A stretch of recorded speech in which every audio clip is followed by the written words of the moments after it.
الحمد للہ وکفیٰ وسلام علی عبادہ الذین اصطفیٰ اما بعد اعوذ باللہ من الشیطان الرجیم بسم اللہ الرحمن الرحیم ان الصلاۃ تنہی عن الفحشاء والمنکر سبحان ربک رب العزۃ عما یصفون وسلام علی المرسلین والحمد للہ رب العالمین اللہم صلی علی سیدنا محمد وعلی آل سیدنا محمد وبارک وسلم۔ دین اسلام کی بنیاد 5 ستونوں پر ہے۔ بنی الاسلام علی 5، ان میں پہلا ہے کلمہ، یہ ایمان ہے بندے کا۔ اس کے بعد بڑا عمل ہے نماز۔ نماز ایسا عمل ہے کہ جس کو اللہ نے اپنے محبوب کو عرشوں پہ بلا کر وہاں پہ فرض فرمایا، اور قیامت کے دن سب سے پہلے نماز کے بارے میں پوچھا جائے گا۔ روز محشر کے جہاں گداز بود، اولی پرسش نماز بود۔ نماز کی اہمیت اتنی ہے کہ بندے کی جان کا مسئلہ بنا ہوتا ہے، اس وقت بھی نماز معاف نہیں۔ دشمن سے قتال ہو رہا ہے، جنگ ہو رہی ہے، نماز کا وقت ہو گیا، شریعت کہتی ہے آدھے بندے دشمن سے لڑیں، آدھے پیچھے ہٹ کے اپنی صلاۃ خوف ادا کریں، پھر پیچھے والے آ کے لڑیں اور دوسرے اپنی نماز ادا کریں۔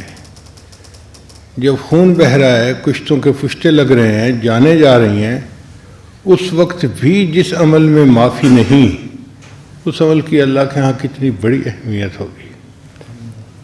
پھر نماز کا حکم بچے کو بچپن میں ہی دے دیا جاتا ہے۔ اللہ کی عجیب شان۔ بچہ پیدا ہوتا ہے تو ایک کان میں اذان اور دوسرے میں اقامت کہی جاتی ہے۔ علماء نے اس کے کئی مقاصد بتائے ہیں۔ ایک مقصد تو یہ کہ بچے کے ذہن میں اللہ کی بڑائی اور کبریائی شروع سے ہی ڈال دی جائے۔ اللہ اکبر، اللہ تعالیٰ سب سے بڑے ہیں، اللہ کی عظمت کو بچے کے دماغ میں پہنچا دیا جائے۔ اور دوسرا یہ فائدہ بھی ہے کہ بچے کو یہ سمجھا دیا جائے کہ تیری زندگی کی اذان بھی ہو گئی، اقامت بھی ہو گئی۔ اب جتنی دیر نماز پڑھنے میں ہوتی ہے، اتنی دیر تیری زندگی ہے، جیسے ہی تو فوت ہوگا تیری نماز جنازہ قائم ہو جائے گی۔ لہذا دنیا میں تو مختصر وقت کے لیے آیا ہے، سنبھل کے زندگی گزارنا۔ اور تیسرا علماء نے یہ بھی اس کا معنی بتایا کہ اصل میں بچے کو حکم دینا ہی مقصد تھا۔ بھئی وہ تو چھوٹا بچہ ہے، ناسمجھ ہے، بھلے ناسمجھ سے ہی حکم تو دے دیا جاتا ہے۔ چھوٹا بچہ ہوتا ہے، ماں باپ کہتے ہیں جی ہم نے ڈاکٹر بنانا ہے، پائلٹ بنانا ہے۔ بھئی پائلٹ اور ڈاکٹر تو بڑا ہو کے بنے گا، مگر ماں باپ ذہن میں ڈال دیتے ہیں۔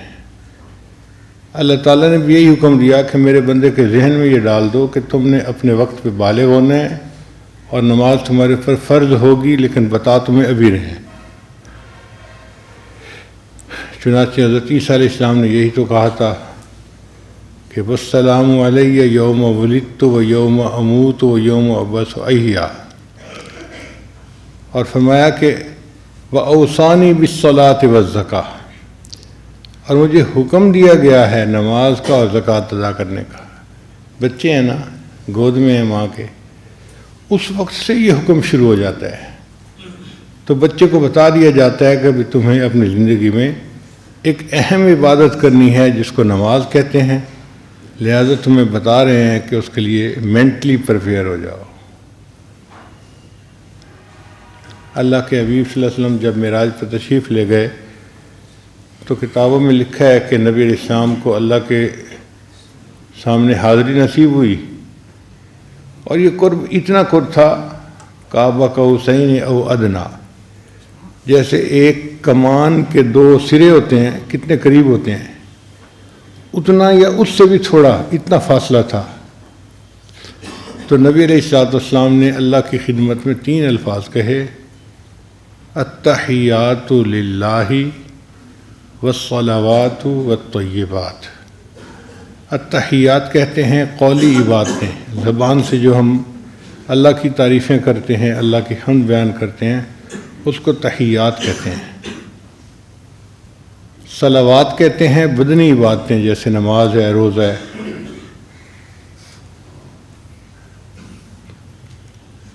والطیبات، اور طیبات کہتے ہیں مالی عبادتوں کو. تو 3 عبادتیں ہیں. نبی علیہ السلام نے کہا کہ یہ تینوں عبادتیں اللہ ہی کے لیے ہیں.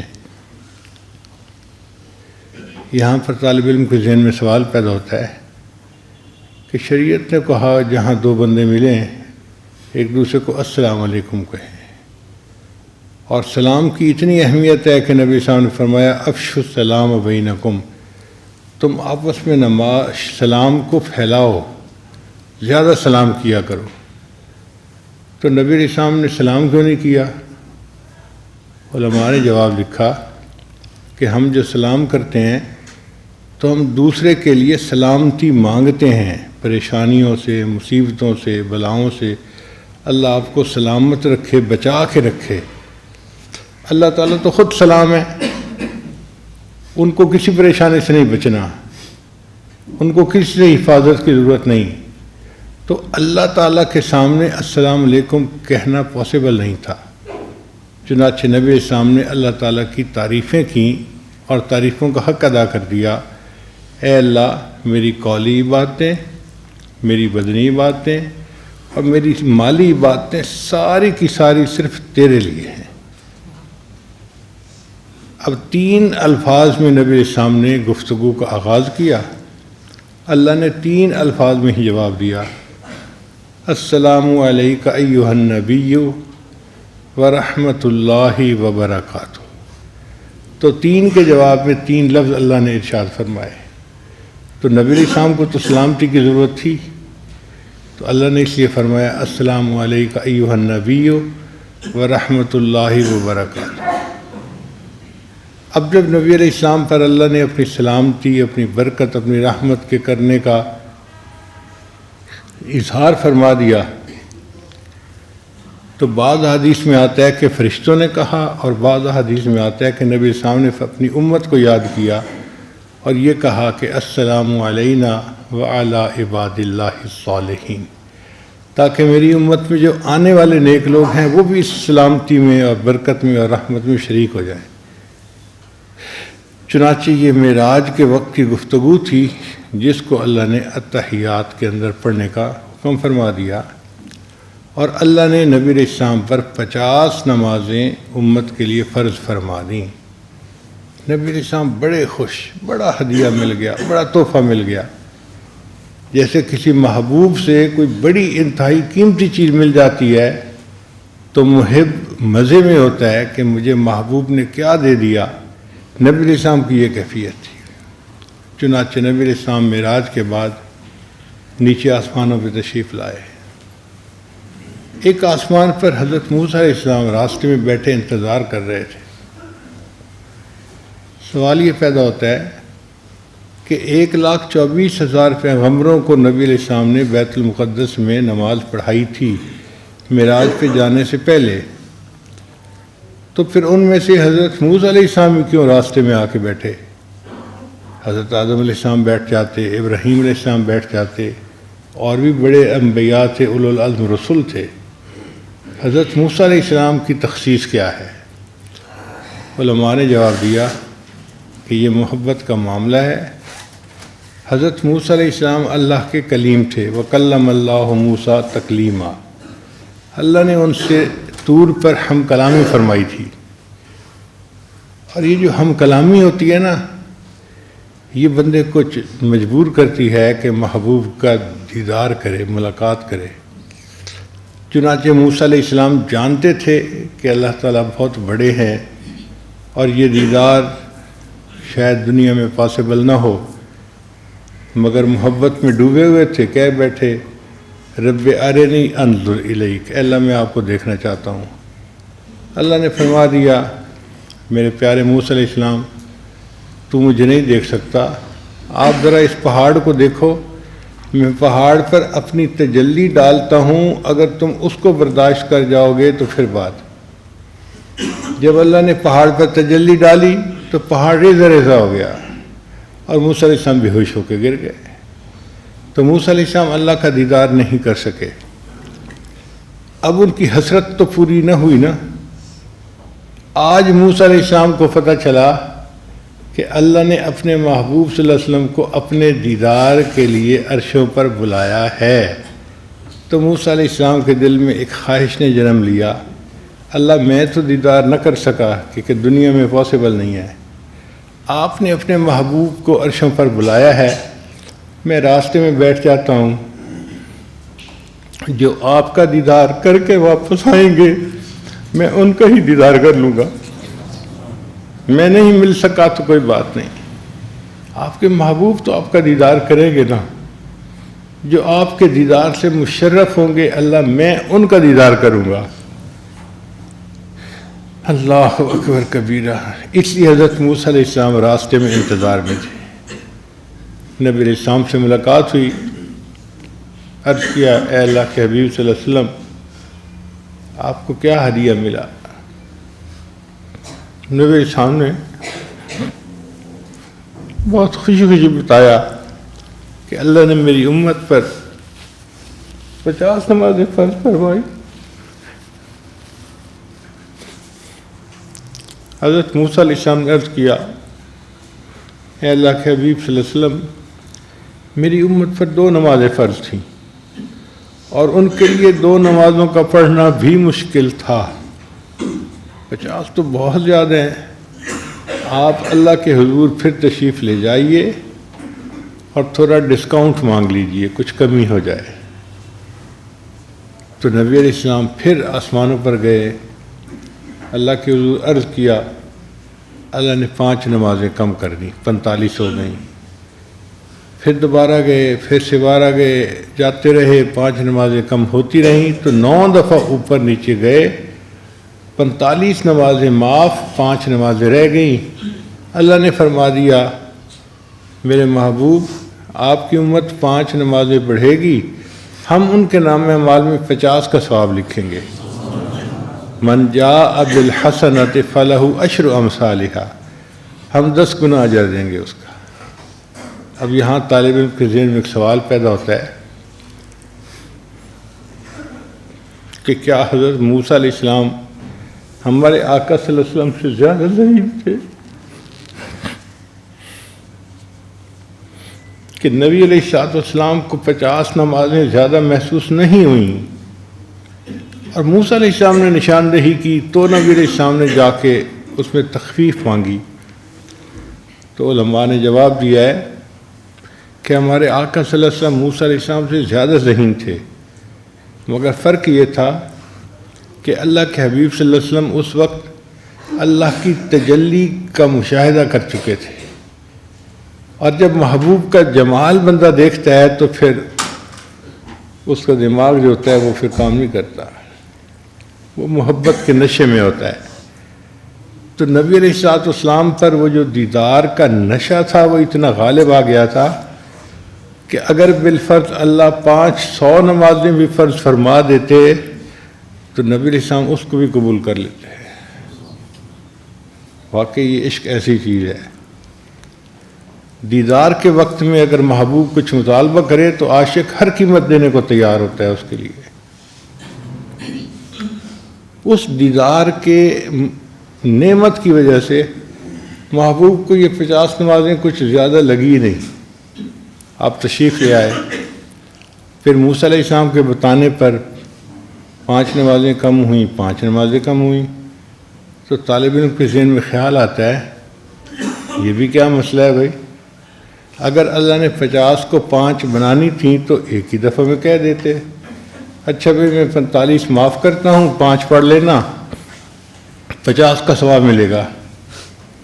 یہ کیا مسئلہ ہے کہ بار بار آ رہے ہیں جا رہے ہیں، آ رہے ہیں جا رہے ہیں، اور 5 نمازیں معاف ہوتی جا رہی ہیں؟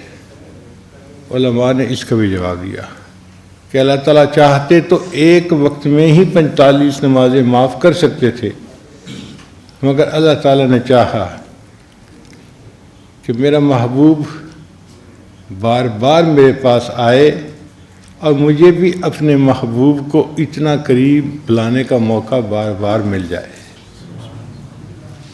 جس سے محبت ہو نا تو اس کو ایک دفعہ دیکھنے سے دل نہیں بھرتا، دل چاہتا ہے بار بار بار بار آنا جانا لگا رہے۔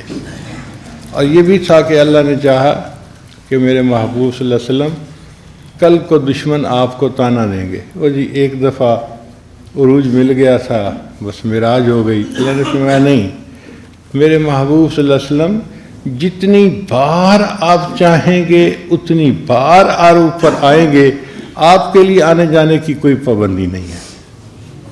تو واقعی پتہ چلا کہ محبوب نے جتنی بار چاہا اللہ نے اتنی بار معراج عطا فرمایا، عروج عطا فرمایا۔ اس لیے بار بار آنے جانے میں بھی حکمت تھی۔ اب 5 نمازیں رہ گئیں تو یار لوگ کہتے ہیں جی ایک دفعہ اور چلے جاتے تو مسئلہ حل ہو جاتا۔ پھر مسئلہ حل نہ ہوتا، یہ جو 5 رہ گئیں یہ اللہ کی نعمت ہے۔ اس کی قدر اس دلہا سے پوچھو کہ جس کا پسند کی جگہ پہ نکاح ہو گیا۔ اگر کوئی بچہ اس کو کہے کہ میاں تم نکاح کے لیے کیوں گئے، وہ جواب دے گا اگر میرا نکاح نہ ہوتا تو میں محبوب کا جلوہ کیسے دیکھتا، مجھے ملاقات وصل کیسے نصیب ہوتی۔ امام ربانی مجدد ثانی رحمۃ اللہ نے اس نقطے کو اپنے مکتوبات میں کھولا ہے۔ وہ فرماتے ہیں کہ کوئی عمل مومن کا ایسا نہیں جو بندے کو اللہ کا دیدار کروا سکے، صرف نماز ایسا عمل ہے۔ اگر نماز نہ ہوتی محبوب کے چہرے سے پردہ کون ہٹاتا اور اس کے دیدار سے کون لطف اندوز ہو سکتا۔ اس لیے شکر ادا کرتے ہیں کہ اللہ نے 5 نمازیں رکھیں اور اس نماز کے صدقے اللہ تعالیٰ جنت میں مومنوں کو اپنا دیدار عطا فرمائیں گے۔ حضرت مجدد ثانی رحمۃ اللہ نے اپنے مکتوبات میں یہ بات بڑی تفصیل سے لکھی ہے کہ جس کیفیت کی نماز بندہ دنیا میں پڑھے گا اسی طرح کا اس کو دیدار جنت میں حاصل ہوگا۔ جیسے بندے کی نظر ہوتی ہے نا 6x6، وہ پھول کو دیکھتا ہے تو اس کا رنگ، اس کی رانائی، اس کا ایک ایک ریشہ اس کو نظر آ رہا ہوتا ہے، پوری خوبصورتی نظر آ رہی ہوتی ہے۔ اور جس کی نظر تھوڑا کم ہوتی ہے اس کو پھول تو نظر آتا ہے لیکن وہ رانائی نظر نہیں آتی، اور نظر کم ہو تو پھر پھول کا صرف سائز نظر آتا ہے، آگے رنگ کا بھی پتہ نہیں چلتا کہ رنگ کون سا تھا۔ اس کا بینائی کے ساتھ تعلق ہے۔ تو نماز میں جتنی یکسوئی ہوگی قیامت کے دن جنت میں بندے کی بینائی اسی قدر ہوگی، اور اتنا ہی اس کو اللہ تعالیٰ کے دیدار کا پھر مزہ اور لطف آئے گا، بغیر کسی پردے کے وہ اللہ کا دیدار کرے گا۔ دنیا میں جتنے خیالات اس کو نماز میں آتے ہوں گے، جنت میں دیدار تو ہوگا مگر اتنا ہی اللہ تعالیٰ کے چہرہ انور کے اوپر تجلیات آ جائیں گی، پردے آ جائیں گے، نورانی پردے آ جائیں گے، جیسے 70,000 پردوں میں اللہ نے تجلی فرمائی تھی۔ تو دلہن کو بغیر گھونگھٹ کے دیکھنا الگ نعمت ہے، گھونگھٹ کے باہر سے دیکھنا الگ نعمت ہے۔ اس لیے مومن کی یہ تمنا ہوتی ہے کہ ہمیں جنت میں اللہ کا دیدار بغیر کسی پردے کے نصیب ہو، ہم اللہ کے جمال کو براہ راست دیکھیں۔ جو ایسا چاہتا ہے اسے دنیا میں وساوس کے بغیر نماز پڑھنی پڑے گی۔ اس لیے نماز کو یکسوئی کے ساتھ پڑھنے کا حکم ہے کہ دنیا کا کوئی خیال اس کے ذہن میں نہ آئے۔ نبی السلام نے ارشاد فرمایا ان تعبد اللہ کأنک تراہ، تم دنیا میں اللہ کی عبادت ایسے کرو جیسے اللہ کو دیکھتے ہو، یہ مشاہدہ ہے۔ فإن لم تکن تراہ فإنہ یراک، اور اگر تمہیں یہ کیفیت حاصل نہیں تو کم از کم اس طرح عبادت کرو کہ اللہ تمہیں دیکھ رہا ہے، محبوب تمہیں دیکھ رہا ہے اور تم یہ عمل کر رہے ہو، تاکہ تمہیں یکسوئی نصیب ہو جائے۔ تو بہرحال نماز کو اس طرح سے ادا کرنے کا ہمیں حکم ہے۔ اب ایک سوال طالب علم کے ذہن میں پیدا ہوتا ہے کہ 5 نمازیں کیوں فرض ہوئیں؟ علماء نے اس کے مختلف جوابات دیے ہیں۔ پہلا جواب تو علماء نے یہ دیا ہے کہ ہر انسان کو اللہ نے حواس 5 عطا فرمائے ہیں، 5 حصے جن کی مدد سے ہم زندگی گزارتے ہیں: دیکھنا، بولنا، سننا، چکھنا، سونگھنا اور چھونا۔ یہ طالب علم پرائمری اسکول کے جو ہوتے ہیں ان کو پڑھائی جاتی ہے کہ یہ 5 حواس ہر بندے کو اللہ نے عطا کیے ہیں۔ تو اللہ نے چونکہ 5 بنیادی حواس عطا فرمائے، ان کے شکریہ کے طور پہ اللہ نے 5 نمازیں بھی ادا فرمائیں۔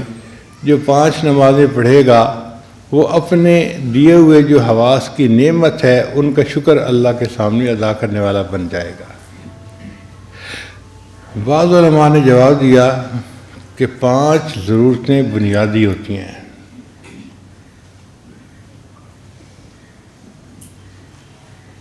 روٹی یعنی کھانا،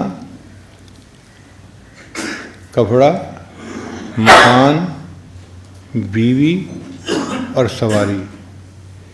اور جس بندے کو یہ 5 نعمتیں حاصل ہونا وہ بادشاہ ہوتا ہے۔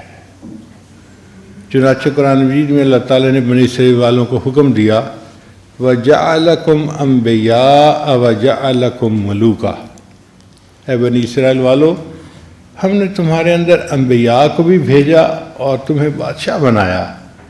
تو ملوکہ کی تفسیر میں مفسرین نے لکھا ہے کہ جس بندے کے پاس 5 نعمتیں ہوں وہ بادشاہ ہوتا ہے۔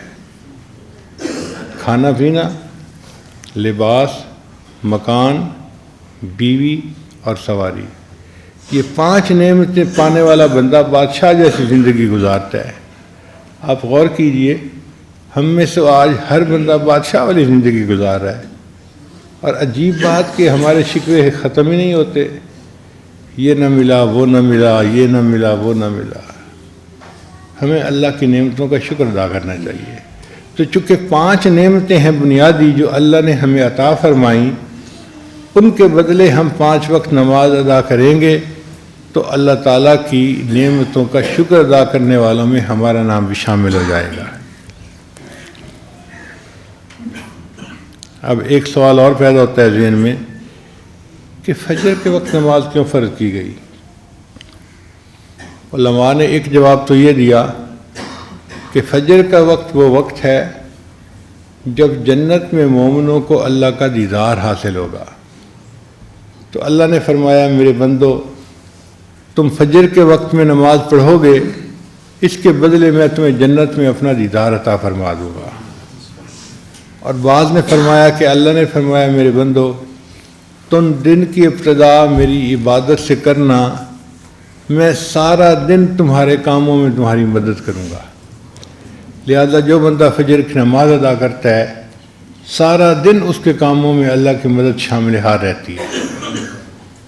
اور بعض نے فرمایا کہ اللہ تعالیٰ نے حضرت آدم علیہ السلام کو جنت سے زمین پر اتارا تھا رات کے وقت میں، تو آدم علیہ السلام بہت غمزدہ تھے کہ جنت سے زمین پر بھیج دیے گئے۔ پھر جب صبح کا اجالا ہوا تو ان کو تھوڑی امید لگی کہ میں کسی تاریک خانے میں نہیں آیا، یہاں بھی دن کی روشنی ہے۔ تو انہوں نے شکرانے کے طور پر اللہ کی نماز ادا کی تھی، تو اللہ نے اولاد آدم کے اوپر فجر کی نماز فرض فرما دی کہ تم بھی اگر فجر کی نماز پڑھو گے تو اپنے والد آدم علیہ السلام کی طرح اللہ کی نعمتوں کا شکر ادا کرنے والے بن جاؤ گے۔ اور بعض علماء نے اس کی یہ وجہ بتائی کہ حضرت یوسف علیہ السلام کو جب بھائیوں نے کنویں میں ڈالا تھا، وہ بچے تھے، بچہ چھوٹے دل کا ہوتا ہے، پھر ان کو بھروسہ تھا اپنے بھائیوں پہ، یہ میری حفاظت کریں گے، بھائیوں نے کنویں میں ڈال دیا۔ اب جب کنویں میں ان کو ڈالا تو اس وقت 3 اندھیرے تھے، ایک رات کا اندھیرا، ایک کنویں کا اندھیرا۔ تو حضرت یوسف علیہ السلام بہت گھبرا گئے تھے۔ ان کو یہ فیل ہونے لگا اب مجھے اس تاریخ خانے سے شاید کوئی نجات نہ دلا سکے۔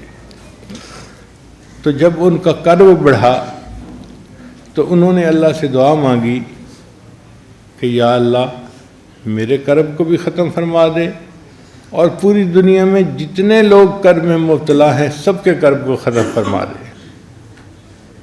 مفسرین نے لکھا ہے اللہ تعالیٰ نے یوسف علیہ السلام کی دعا کو قبول کر لیا، اس لیے جو صبح کا وقت ہوتا ہے نا، اس وقت ہر بیمار کی بیماری کم سے کم درجے پہ آ جاتی ہے، فاسٹنگ شوگر بھی کم ہوتی ہے، اس وقت میں بلڈ پریشر بھی لوگوں کا ٹھیک ہوتا ہے، بڑے بڑے مریضوں کی کیفیت بہتر ہو جاتی ہے۔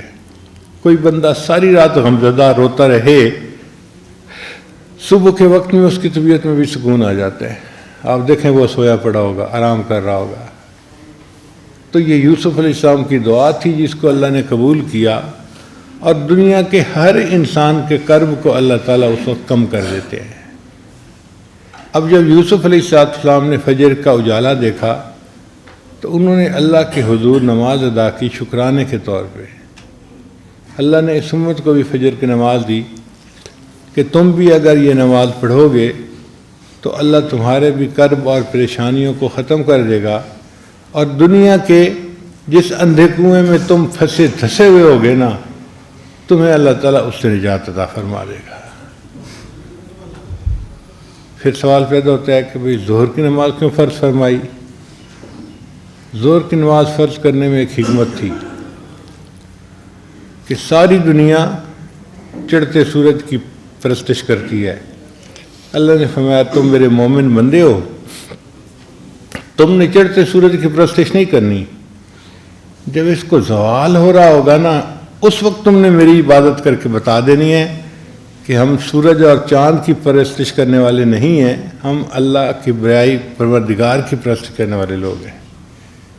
اس لیے ہم ظہر کی نماز ادا کرتے ہیں کہ اللہ ہم لا تعبدوا للشمس ولا للقمر، تم چاند اور سورج کی پوجا نہ کرو، اللہ کی پوجا کرو۔ تو مومن ظہر کی نماز پڑھ کے ثابت کر دیتا ہے کہ وہ اللہ کے سامنے جھکتا ہے اور اللہ ہی کی پوجا کرتا ہے۔ اور ایک حکمت یہ تھی کہ جو بندہ گرمی کے موسم میں ظہر کی گرمی کے وقت اللہ کی عبادت کرے گا، اللہ نے فرمایا میرے بندے میں قیامت کے دن کی گرمی سے تمہیں نجات دوں گا، اس کے بدلے تمہیں قیامت کے دن عرش کا سایہ عطا فرما دوں گا۔ پھر عصر کے وقت نماز کیوں فرض ہوئی؟ کہ عصر کے وقت فرشتوں کی ڈیوٹی بدلتی ہے۔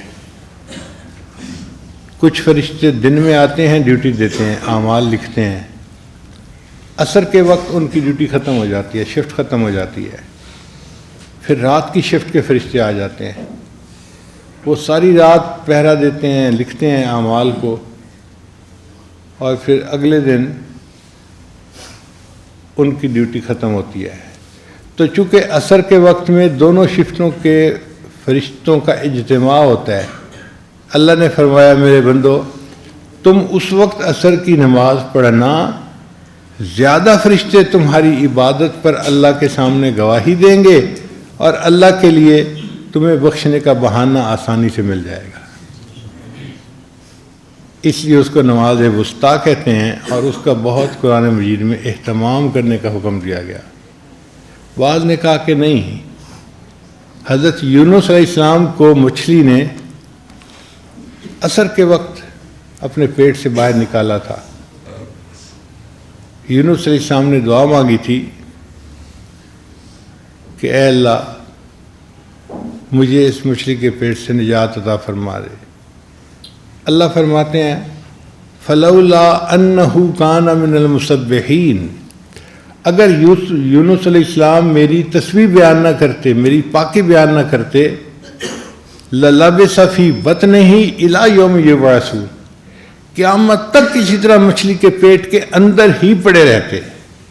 ایسی مصیبت تھی کہ جس سے نکلنا پاسبل نہیں تھا، تسبیح پڑھنے پر اللہ نے اس مصیبت سے نکال دیا۔ تو اللہ نے فرمایا میرے محبوب کے امتیوں، تم عصر کی نماز پڑھو گے جس مچھلی کے پیٹ میں پھنسے ہوگے میں تمہیں بھی نجات دے دوں گا اور تم اس سے نکل جاؤ گے۔ کئی دفعہ کاروبار بھی مچھلی کا پیٹ بن جاتا ہے، ایسے بندہ قرضے میں پھنس جاتا ہے، نکلنے کی صورت نظر نہیں آتی۔ ایک لڑکی ہے، عالمہ بن گئی، اب گھر میں ہے اور انتظار میں ہے کہ کوئی رشتہ آئے اور ماں باپ رشتہ طے کریں، رشتہ نہیں آتا۔ اب یہ ہے نا مچھلی کے پیٹ میں پھنسی ہوئی بیچاری، کرے تو کیا کرے؟ اپنی زبان سے تو کہہ نہیں سکتی کہ میرا رشتہ فلاں جگہ کر دیں، انتظار میں ہے۔ جب تک رشتہ نہیں آتا اس وقت تک انتظار ہے۔ اب اس مچھلی کے پیٹ سے یہ کیسے نکلے گی؟ جب یہ تصویر بیان کرے گی اللہ اس کو قرض کی مچھلی سے، حالات کی مچھلی سے، پریشانی کی مچھلی سے، پیٹ سے اس کو نجات عطا فرما دیں گے۔ اس لیے یہ تصویر کا عمل بہت ہمارے لیے فائدہ مند عمل ہے۔ تو یونس علیہ السلام کو عصر کے بعد چونکہ مچھلی نے پیٹ سے نکالا تھا تو اللہ نے فرمایا میرے بندو تم عصر کی نماز ادا کرو گے، تم اگر ذلت کی مچھلی کے پیٹ میں پھنسے ہوئے ہوگے نا اور نکلنے کی کوئی صورت نظر نہیں آتی ہوگی، میں تمہیں اس میں سے بھی نکال دوں گا اور تمہیں نجات عطا فرما دوں گا۔ پھر سوال پیدا ہوتا ہے کہ مغرب کی نماز کیوں فرض کی؟ اللہ نے فرمایا میرے بندو تم نے سارے دن میں جو غلطیاں کوتاہیاں کی، بندے ہو نا، ضعیف البنیان ہو، انسان ہو، تو اگر مغرب وقت تم نماز پڑھ لو گے تو میں تمہارے سارے دن کے کیے ہوئے گناہوں کو معاف فرما دوں گا، میں تمہاری فائل کلوز کر دوں گا، سب کچھ مٹا کے ڈیلیٹ کر کے۔ اور عشاء کی نماز صرف امت محمدیہ کی خصوصیت ہے، اس سے پہلے کسی امت کو عشاء کی نماز نہیں ملی، صرف اسی امت کو ملی۔ کیوں ملی؟ کہ اللہ نے اپنے محبوب صلی اللہ علیہ وسلم کو عشاء کے وقت معراج عطا فرمایا تھا، فرمایا میرے محبوب کی امتیو تم عشاء کے وقت عشاء کی نماز پڑھو گے، میں اس کے بدلے تمہیں روحانی معراج عطا فرما دوں گا۔ اس لیے یہ 5 نمازیں ہم پر اللہ کا احسان ہے جو اللہ نے فرض فرمائی اور ہمیں پڑھنے کی توفیق عطا فرمائی۔ سوال پیدا ہوتا ہے کہ فرضوں میں 2 رکعت فرض، 3 رکعت فرض، 4 رکعت فرض مختلف نمازوں میں ہوتے ہیں، ایسا کیوں ہے؟ 1 رکعت فرض کیوں نہیں؟ یا کچھ اور تعداد کیوں نہیں؟ علماء نے اس کا جواب لکھا۔ اللہ تعالیٰ قرآن میں فرماتے ہیں جاعل الملائکۃ رسلا اولی اجنحۃ مثنی و ثلاث و رباع، اللہ نے فرشتوں کو بنایا کسی کے 2 پر، کسی کے 3 پر، کسی کے 4 پر۔ میرے بندو فرشتوں کو پرواز ملتی ہے 2 پروں سے، 3 پروں سے، 4 پروں سے۔ تم میرے بندے ہو، تم نماز ادا کرو گے، اس کی رکعتیں 2، 3 اور 4 ہوں گی فرض، اور ان فرضوں کی رکعتوں کے ادا کرنے پر تمہیں میری طرف روحانی پرواز نصیب ہو جائے گی۔ پھر ایک سوال پیدا ہوتا ہے کہ صبح سے لے کے عشاء تک کی نمازوں میں 17 رکعتیں فرض واجب کیوں ہیں؟ یہ 17 رکعتیں بنتی ہیں 2 فجر کی، 4 ظہر کی 6، پھر 4 عصر کی 10، پھر 3 مغرب کی 13 اور 4 عشاء کی، تو 17 رکعتیں ہو گئیں۔ تو 17 رکعتیں فرض کیوں ہیں؟ علماء نے جواب دیا کہ اللہ تعالیٰ نے معراج میں اپنے محبوب کو 17 چیزوں کی سیر کروائی تھی، 7 آسمان، 8 جنتیں، تو کتنے ہو گئے؟ 8 اور 7 اور 1 عرش اور 1 کرسی، تو 17 رکعتوں کی سیر کروائی تھی، اس کے بدلے اللہ نے ہمیں 17 رکعتیں عطا فرمائیں۔ میرے بندو تم 17 رکعتیں ادا کرو گے، میں بھی تمہیں روحانی نعمتوں کی سیر روحانی طور پہ کروا دوں گا۔